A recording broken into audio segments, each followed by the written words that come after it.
Hey everyone, we have a pretty fun one here. So we had this old mirror gym wall in this really nice house, and the family wanted to get rid of that and just do a shiplap wall because it is now going to be a bedroom. So this first thing was a little bit sketchy. I had to take down these mirrors and they were adhered pretty firmly to the wall. So I ended up laying down a bunch of cardboard, using a hammer to break it down into smaller pieces, and then chipping away slowly just to get it all out of there.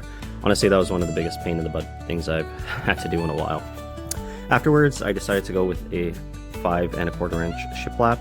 Got all of them measured out, confirmed that measurements were pretty consistent across the ceiling, and started laying these down. So as you can see, I put dabs of adhesive, and then I drew in around 6 to 7 brad nails into the edge of each one, so it's hidden when you put the next board on. So this went pretty closely. I'm a little neurotic, so I ended up using a laser level to double check every single one, but you only need to do every like 5 or 6, give or take.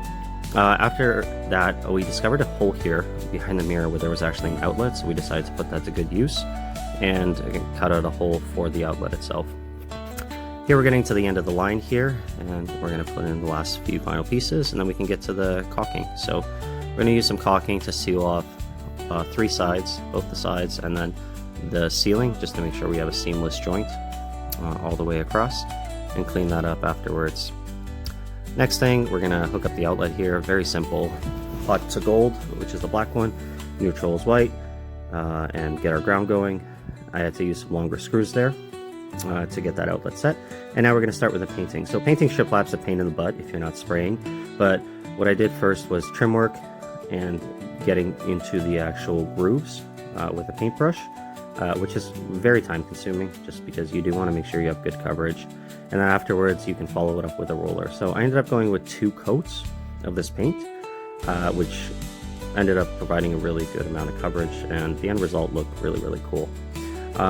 I was really happy with the end result. The owners were super happy with it. It is for one of their kids' bedrooms, and I just think it looks really classy and it's got a lot of character to it. Definitely better than just doing an accent wall.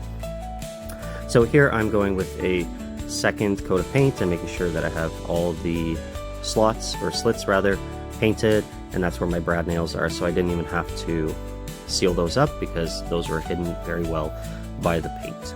Okay. Whenever painting, obviously throw cardboard or a painter sheet just to make sure you protect the floor, and we put this nice light cover on it, and this was the end result. It turned out pretty amazing, and the owners were really happy. So if any questions, don't hesitate to reach out.